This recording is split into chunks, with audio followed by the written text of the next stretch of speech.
할렐루야. 지난주 아브라함 얘기, 아들 바치는 얘기는 사실 좀 불편한 얘기라고 말씀을 드렸죠. 아들을 번제로 바치라는 명령에 순종해야 되는 아브라함 이야기를 지난 주일날 드렸습니다.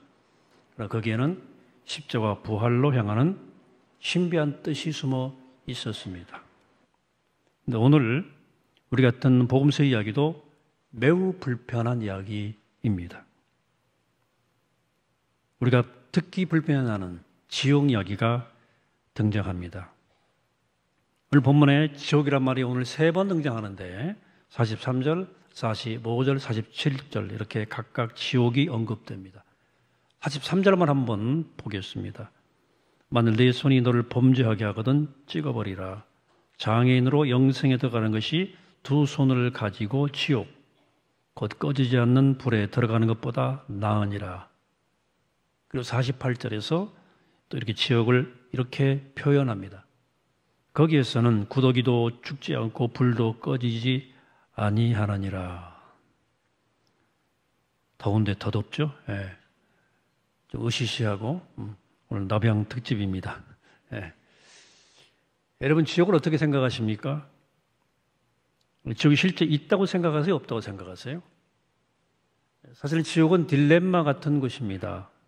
왜냐하면 한편으로는 성경이 거듭해서 말하는 사랑과 긍휼이 많으신 하나님의 근본 속성과 배치되는 것 같고, 다른 한편으로는 정말 사악한 범죄들이 잘 먹고 잘 살다가 심판도 안 받고 즉 지옥에도 가지 않는다면 이게 공유한 하나님의 속성과 충돌한 것 같기도 하고 참 불공평하다 하는 생각이 들기 때문입니다.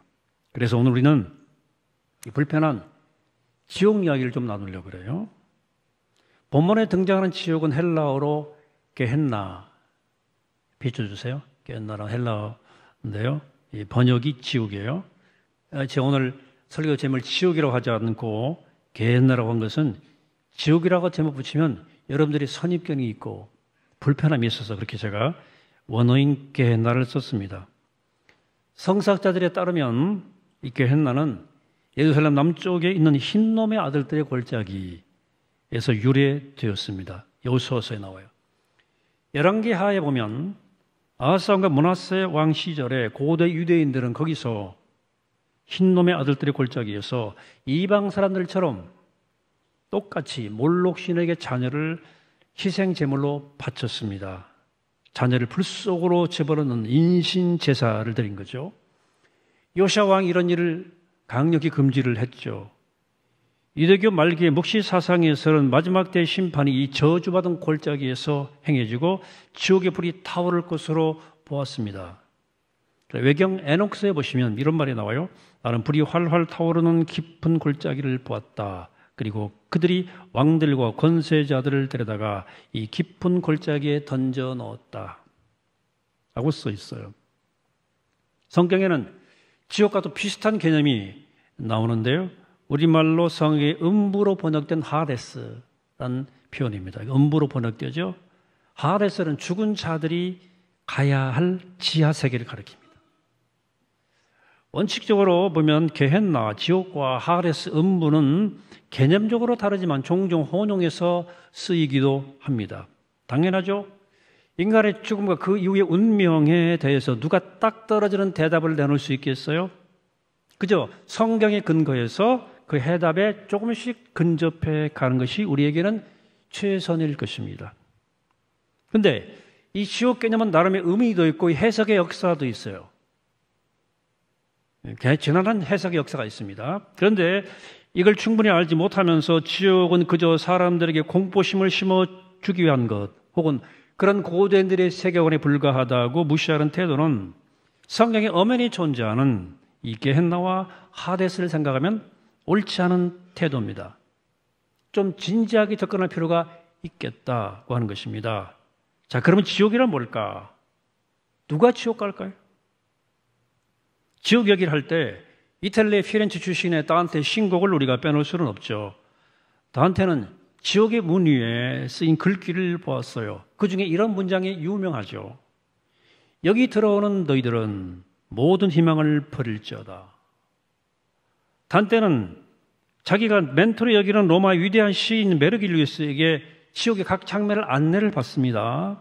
거기 이런 구절도 나와요. 너는 지성의 지리를 상실한 고통스러운 사람들을 보게 되리라. 스승은 단테에게 스승이 이런 말도 해요.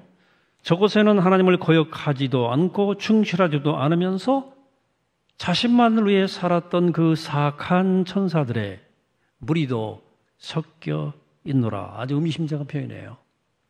다른 한 구절 더 소개해 보겠습니다. 인용하죠. 저들에게는 죽음의 희망도 없고 그들의 눈먼 삶은 지극히 낮아서 모든 다른 운명을 부러워한단다. 세상은 그들의 명성을 허용하지 않고 자비와 정의는 그들을 경멸하니 그들에 대해 생각하지 말고 그냥 보고 지나가자. 단테가 당시 성경과 신학의 세계를 얼마나 깊이 알았는지를 모르겠으나 지옥의 표상을 문학과 철학의 깊이에서 실감나게 묘사했다는 것만큼은 분명하죠. 그러니까 위대한 고전이 된 거죠. 특히 자신만을 위해 살았던 사악한 천사들이란 표현 아주 인상적입니다. 비열하지도 않았고 난폭하지도 않았는데도 지옥에 떨어진 그 천사들을 하나님 앞에서 냉소적인 태도로 자신만을 위해 살았던 사람들이라고 지적합니다. 이것은 마치 자기중심적인 우리 시대의 사람들의 자화상 같은 묘사로 보여요. 오늘 본문의 지옥 이야기는 그것이 등장하게 된 맥락이 있습니다. 여러분, 성경을 해석할 때는 그냥 그 문장 하나만 보지 말고 그 맥락이 굉장히 중요해요. 해석할 때는. 이 지옥 이야기 입구에 맥락 속에 제자들이 서로 잘났다는 문제로 다툰 사건이 나와요. 바로 이 본문 앞에 33절 이하부터 나오는데, 하나님의 나라를 위해서 출가해서 예수님과 함께 유랑 공동체를 이루고 사는 제자들도 여전히 자기가 다른 사람보다 우월하다는, 그리고 우월해야 한다는 생각에 빠져 있었다는 거예요. 주님께서 이렇게 말씀하셨어요. 9장 35절에서 누구든지 첫째가 되고자 하면 무사람의 끝이 되며 무사람을 섬기는 자가 되어야 하리라. 이어서 어린아이 하나를 그들 가운데 세우시고 이렇게 말씀했죠. 37절에 누구든지 내 이름으로 이런 어린아이 하나를 영접하면 곧 나를 영접하며 누구든지 나를 영접하면 나를 영접함이 아니요 나를 보내신 이를 영접함이니라. 맥락이라고 했어요. 근데 이제 오늘 본문이 시작되는 38절 이하에는 약간 다른 상황에 대한 이야기가 나오는데, 제자 공동체에 속하지는 않았으나 예수 이름으로 귀신을 내쫓는 이들이 있었던 모양이에요. 그들은 예수님의 이름에 주술적 능력이 있다고 여겼던 것으로 보입니다. 제자들은 하지마 그런 일을 못하게 막았어요. 그 말을 듣고 예수님께서는 막지 말라고 하시면서 우리를 반대하지 않는 자는 우리를 위하는 자니라, 이렇게 말씀을 하셨어요. 예수님의 이름으로 주술적으로 사용한 이름을 그렇게 사용해가 괜찮다는 뜻이 아니라 자기들 공동체에 속하지 않은 이들을 배척하는 제자들의 생각을 꾸짖으신 거예요. 그리고 이어 41절에서 누구든지 너희가 그리스도에게 속한 자라 하여 물 한 그릇이라도 주면 내가 진실로 너에게 이르노니 그가 결코 상을 잃지 않으리라고 말씀하셨어요. 겉으로 볼 때 엄청난 일이 아닐지라도 물 한 그릇같이 사소하고 작은 일이라도 궁극적인 차원에서는 그날에는 결코 헛되지 않다. 사란틀의 무게가 우주의 무게라는 노래도 있잖아요. 하찮은 게 아니다. 하찮은 게 아니다. 제자들은 이 사실을 깨닫지 못하고 자신들의 정규적 기득권에 안주해서 자기들의 인간적인 욕망을 노골적으로 쏟아내기도 했어요. 그래 마가복음 10장, 이제 9장의 앞장이죠. 35절 이하에는 세베대 아들인 야고보와 요한 형제가 나오는데 예수님의 12 제자 가운데 매우 비중 있는 사람들인데 그들이 이렇게 말하죠. 주의 영광 중에 우리를 하나는 주의 우편에 하나는 주의 좌편에 앉게 해 주옵소서. 여기는 직접 그들이 말했거든요. 뒤에 쓴 마태복음 20장에는 어머니가 부탁하는 것으로 나와요. 어쨌든 이 말은 유력한 제자들도 자기를 높이려는 열망이 가득하고 소소한 일은 소소하게 보고 작은 사람은 그냥 작게 보는 태도가 여전히 있었다는 것입니다. 이런 문제가 얼마나 심각한지를 그들은 미처 깨닫지를 못했어요. 그래서 예수께서는 작은 자 중 하나라도 실족하게 하면 차라리 연자맷돌을 그 목에 매어 바다에 던져 지는 것이 나으니라고 말씀하신 다음에 드디어 지옥에 관련지어 3가지의 예를 드십니다. 오늘 43절에는 손이 나오고 45절에는 발이 나오고 47절에 눈이 나와요. 손이 죄를 지켜야 하고 발이 죄를 지켜야 하고 눈이 죄를 지켜야 한다는 거죠. 뭐 손과 발은 그러려니 하겠는데 눈이 죄를 지켜야 한다는 표현이 특이하죠. 에덴에서 사람이 처음 받은 유혹은 선악을 알게 하는 나무 열매를 먹으라는 뱀의 요구였습니다. 그 나무를 보니까 먹음직도 하고 보니까 보암직도 하고 보니까 지롭게 할 만큼 탐스럽게 보여서 먹었다. 그 이후로 그들이 눈이 밝아졌다. 자, 눈이 밝아졌다는 표현, 눈이 밝아진 게 왜 나쁘겠어요? 라식해서 잘 보이시는 분들 너무 좋지 않습니까? 나쁜 건 아니지만 매우 역설적으로 사람은 밝은 눈으로 죄를 짓는다. 눈이 밝아진다는 말은 보이는 게 많아지고 이제 아는 게 많아졌다는 거예요. 이 밝은 눈은 전문 지식이라고 받고 불러도 괜찮습니다. 도둑들도 큰 도둑은 전문 지식이 있어야 돼요. 법부라져야 돼. 눈이 죄를 짓게 한다. 47절을 그걸 읽어봅니다. 만일 네 눈이 너를 범죄하게 하거든 빼버리라. 한 눈으로 하나님의 나라에 들어가는 것이 2눈을 가지고 지옥에 던져진 것보다 낫다. 여러분, 이런 말씀이 동의가 되고 이해가 되시나요? 오늘 예배 참석하신 분들은 시력의 차이는 있으시겠지만 2눈은 다 대부분 있으신 것 같은데 한 눈이 망가지면 불편한 일이 한둘이 아니죠. 가끔 이제 그 한눈 뭐 치료받는 분도 계시고 그러던데 저희 경우에 눈 하나만 있으면 저희 경우는 책을 읽고 걷는 데는 눈 하나라도 속도만 놓치면 그런 걸 할 수 있을 것 같아요. 그런데 또 제가 좋아하는 농구 같은 거, 축구 이런 거 아예 불가능합니다. 공이 입체적으로 눈에 안 들어와요. 골프도 안 될 거야. 47절의 말씀에 따르면 장애인으로 사는 것이 비장애인으로 지옥 가는 것보다 낫다 그랬어요. 자, 장애인으로 사는 것은 지금 당장 삶이 불편한 것이고 여기 뒤에 비장애인으로 살다가 후에 고통을 당하는 것은 지금의 삶이 끝나고 죽음 이후의 고통이니까 이 둘을 단순 비교하는 게 좀 문제가 있나요? 어려운 문제인 겁니까? 그런데 이 둘을 비교했다는 걸 잘 보세요. 비교했다는 말은 2눈으로 살면서, 즉 장애 없이 비장애인으로 살면서 한 눈으로 사는 장애인보다 더 불행하게 사는 사람이 있다는 뜻이 아니겠습니까? 이 말은 지옥이 단순히 죽음 이후가 아니라 지금 살아있을 때도 경험된다는 뜻을 담고 있는 거예요. 주님께서는 하나님 나라가 이미 우리 가운데 왔다고 그랬어요. 이미 너희 가운데 있다 그랬어요. 그러니까 그리스도교 신앙에서의 종말은 지금 여기 이미 들어와 있어요. 그러니까 하나님의 나라 천국은 이미 시작되었고 already예요. not yet이지만 이미 시작되었고 지옥도 이미 시작된 거예요. 다만 그것이 정말 은밀한 방식으로 우리에게 다가오기 때문에 사람들 그것을 눈치채지 못할 뿐이에요. 아니 실감하지 못할 뿐이에요. 자, 오늘 여기 42절 봅니다. 또 누구든지 나를 믿는 이 작은 자들 중 하나라도 실족하게 하면 차라리 연자맷돌이 그 목에 매어 바다에 던져지는 것이 나으니라. 작은 자들 중 하나. 앞에 41절이죠. 누구든지 너희가 그리스도에게 속한 자라 하여 물 한 그릇이라도 주면 내가 진실로 너에게 이르노니 그가 결코 상을 잃지 않으리라. 물 한 그릇이죠.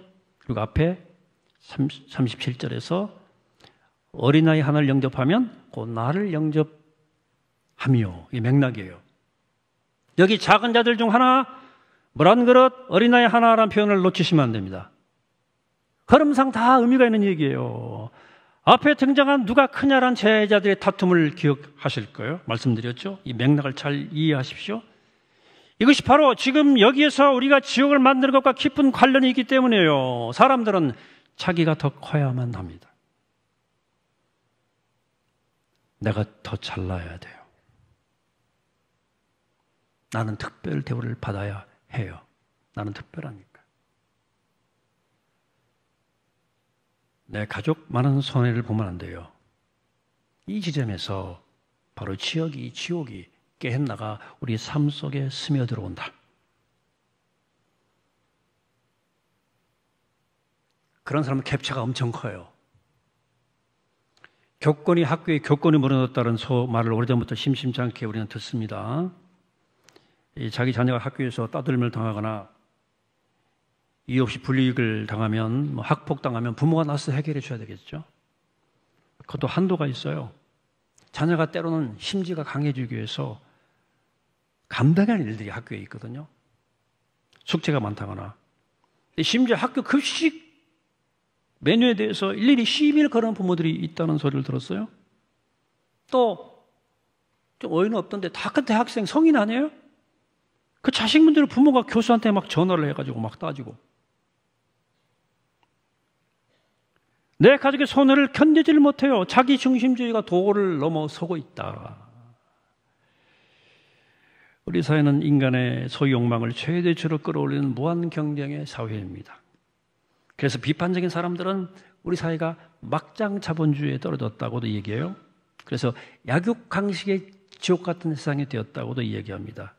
근데 무한 경쟁 때문에 이미 여기서 지옥이 시작되고 있다는 말이에요. 고등학교 학교 교실에서부터 지옥이 시작된다는 거예요. 중고등학교 시절부터. 그래서 개인과 사회의 삶의 구더기가 죽지 않고 불도 꺼지지 않는 것 같은 상황이 벌어지고 있다는 거죠. 그래도 어떤 분들은 그래도 35,000불 시대에 우리가 문명의 혜택을 다 보고 사는 건 아니냐고 말씀해요. 발전한 세상에 좋은 점도 많다는 얘기죠. 그렇죠. 옛날에 에어컨 없이 어떻게 살았나 모르겠어. 요새 살아보니까. 무한 경쟁의 방식으로 우리가 이런 세계 경제 대국이 되었고, 소위 K혈통화, 이제 세계를 지배하게 되었다고 말하기도 하더라고요. 그래 북한을 비롯한 이 동남아시아의 가난한 나라가 우리나라를 다 부러워한대요. 당분열의 최고로 살아가는 시대가 되었다고도 말합니다. 맞습니다. 1990년대 현실 사회주의가 붕괴되고 신자유주의에 근거하는 자본주의 체제가 세계 전체 지배 이데올로기가 되면서 우리 같은 나라는 그런 체제 안에서 생존해내야 됩니다. 대한민국은 생존자예요. 대단한 나라입니다. 여러분, 그러나 사랑하는 여러분, 그러나 우리는 늘 근본적 물음을 잊지 말아야 됩니다. 우리 삶에서 중요한 것들을 모두 파괴하면서까지 성장에 매달리는 것이 맞을까? 한 번쯤은 무례하지 않을까요? 이런 정치 경제 문제는 제가 충분히 알지 못하기에 더 깊이 말씀드릴 수는 없어요. 다만 욕망의 손을 잘라내거나 욕망의 발을 잘라내고 탐욕의 한쪽 눈을 빼버리는 것이 천국에 들어가는데 훨씬 더 낫다 하는 주님 말씀은 분명히 기억해야 할 것입니다. 주님께서는 지옥에 던져지는 것과 대립되는 어떤 것을 말씀하셨어요. 대립되어 지옥에 던지는 반대쪽에 43절에 장인으로 영생에 들어가는 것이고 45절은 다리 저는 차로 영생에 들어가는 것이고 47절은 한눈으로 하나님의 나라에 들어가는 것이라고 되어 있어요. 여기 장애인과 다리 저는 자와 한눈만 있는 자는 작은 자이고 낮은 자이고 어린아이 같은 자입니다. 세상에 낮춰버린 이들이고 우리와 우리 자식이 그런 사람 될까 봐 노심초사하는 이들이에요. 주님은 그들에게 영생과 하나님의 나라가 활짝 열려있다고 말합니다. 더 정확히 말하면 그들에게도 영생과 하나님의 나라가 열려있다는 얘기를 하시는 거예요. 반대로 두 손이 있고 두 발이 있고 두 눈이 있는 사람에게도 역시 지옥문은 활짝 열려있다는 거예요. 그러니까 영생과 하나님의 나라는 두 손과 두 발과 두 눈이 있어야만 들어가는 나라가 아니다. 그런 세상이 아니야. 영생과 하나님의 나라는 스펙과 소유의 정도, 지위 정도에 따라서 능력으로 들어가는 나라가 아니다. 예전에는 가정물을 식모라고 불렀어요. 식모라고. 자식 많은 집에서는 자식들이 칙소리 많으니까 먹여 살리기 위해서 또 먹고 살기 힘드니까 먹여주고 재워주고 약간의 도움을 주는 수준으로 남의 집에 집살이 시켰어요. 식모살이 보냈습니다. 그만큼 어려운 시절이 우리 현대사에 있었죠. 저희 집은 그렇게 부잣집은 아니었는데요. 가까운 이웃들을 통해서 가정부로 식모로 들어온 누이들이 몇 분 있었어요. 되게 눈앞벌이었는데 좀 저 잊지 못하는 누이가 있습니다. 남의 집살이 하는데도 얼마나 단정한지 한 번도 흐트러진 적을 본 적이 없어요. 제가 더 무리한 일이라고 할라치면 웃는 모습으로 저한테 조근조근 저를 타일렀어요. 제가 6학년 때가 1학년 때요, 중학교 1, 1학년 때 6학년 요서 어간인데 신랑도 좋고 얼굴이 보름달처럼 밝았어요. 지금은 70대가 되셨겠네. 아마 잘 사실 것 같아 어디서. 저는 괴롭힐 때 청소년 시절이었지만 그 누이를 보면서 야, 사람이 생활이 어려워도 이렇게 믿음이 좋고 생각이 깊고 이렇게 품격이 있구나 라고 생각한 적이 있어요. 물론 제가 뭐 가난을 미워하는 건 아니에요. 믿음 생활만 잘하면 가난과 장애와 질병을 쉽게 극복할 수 있다고 말씀드리는 게 아니에요. 우리가 순박했던 60, 70년대를 아무리 미화해도 그 가난한 시절로 돌아갈 수 없잖아요. 여러분, 가난은 불편하고 두려운 거예요. 그러나 우리가 끔찍하게 두려워하는 가난과 장애와 질병도 영생과 하나님의 나라를 가로막지 못한다. 거꾸로 아무리 좋은 집에서 호락게 살아도 지옥을 면치 못한다. 여러분, 부족한 게 전혀 없는데도 삶이 권태에 빠졌다면 그게 바로 지옥이 아니고 무엇이 지옥이겠습니까? 아무것도 부족한 없는데 권태로워. 지겹다고 사는 게. 여러분, 다른 사람을 무시하고 조롱하고 혐오해야만 속이 후련하다면 그게 지옥 아니고 무엇이 지옥입니까? 가난하다고 지혜가 낮다고 어리다고 사람을 무시하고 함부로 대하면서 어리석게 내심 뿌듯해한다면 그게 이미 찾아온 지옥이 아니고 뭐가 지옥이겠습니까? 하나님을 높이는 게 아니라 자아를 숭배하고 반복하는 삶이, 자기 숭배를 반복하는 삶이 지옥이 아니고 무엇이 지옥이냐 그 말이에요. 다윗의 말을 빌려서 말하자면 하나님을 부인하지도 않으나 그렇다고 사랑하지도 않으면서 냉소적으로 사는 삶이, 미래에 대한 강렬한 희망도 없이 그냥 현실에서 무한 반복으로 자기식으로 즐겁게 사는 것에 만족하는 것이 그게 지옥 아니고 뭐가 지옥입니까? 여러분, 사랑하는 여러분, 지옥은 여러분 나름대로 상상하는 이미지가 있겠지만 그것과 관계없이 지옥은 영생과 하나님의 나라가 없는 상태를 가리키는 말이에요.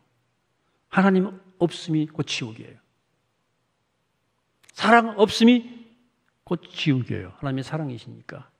그래서 주님께서는 누가복음 17장에서 이렇게 말씀했죠. 하나님의 나라는 여기 있다, 저기 있다고도 못하리니 너희 안에 있느니라 말씀하셨어요. 그러니까 예수님 말씀에 따르면 지옥도 여기 있다 저기 있다가 아니고 우리 안에, 여기 우리 안에는 among you예요. among 너희들 사이에 있다.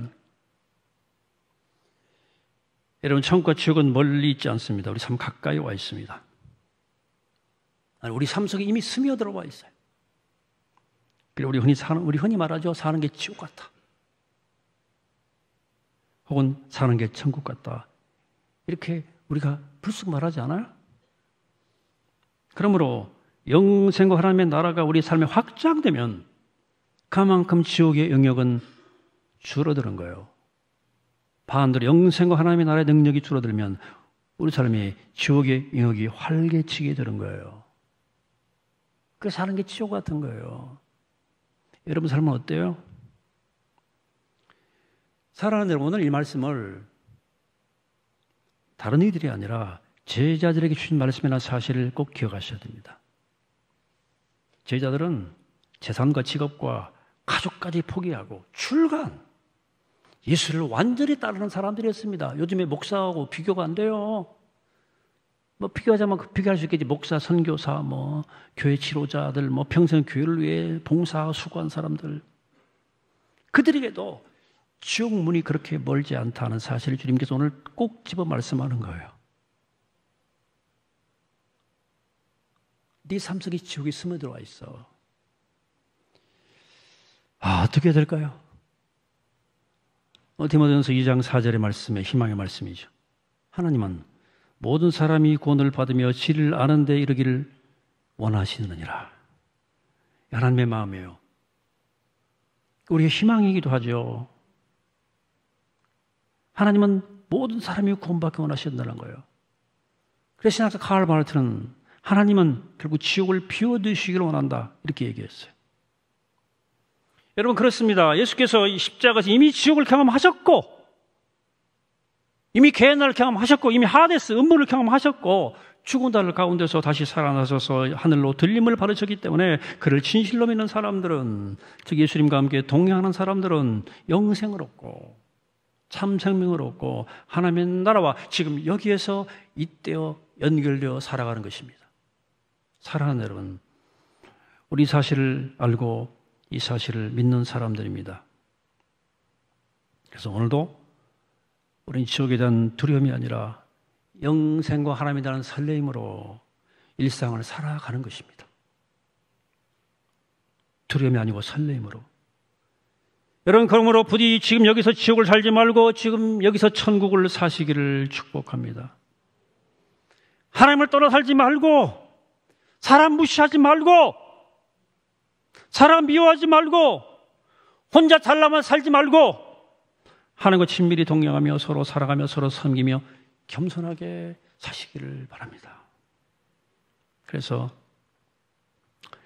날씨 더운데 사는 게 지옥 같네 이렇게 푸념하시지 말고, 날씨는 더워도 사는 게 천국 같네. 한번 해봅시다. 옆 사람에게. 아저씨, 날씨는 더워도, 날씨는 더워도 사는 게 천국 같네. 오늘 우리 기령민 성도하고 우리 권종환 성도 왔는데 인사를 못 시켰네. 환영합니다. 고백하면서 지금 여기서 이미 시작된 하나님의 나라를 살아가시는 우리 모두가 되기를 이 시간 주 이름으로 간절히 축원합니다. 기도하겠습니다. 거룩하신 아버지 하나님, 우리 삶 가운데 이미 하나님 나라가 시작된 것처럼 경우에 따라서는 우리 삶 가운데 교회 나가 하데스가 우리 삶 가운데 스며들어와 이미 시작되었습니다. 하나님, 그 지옥을 하나님의 말씀으로 떨쳐내게 하시고 그 지옥을 벗어나게 하시고, 하나님 정말 사랑으로 살고 기쁨으로 살고 겸손히 주와 함께 동행해서 우리가 힘든 여정을 살아가지만 늘 마음속에 천국 기쁨이 솟아나는 아름다운 삶을 살아가는 우리가 되게 해주시고 우리가 될 수 있도록 축복하시고 인도하여 주옵소서. 예수 그리스도 이름으로 기도합니다. 아멘.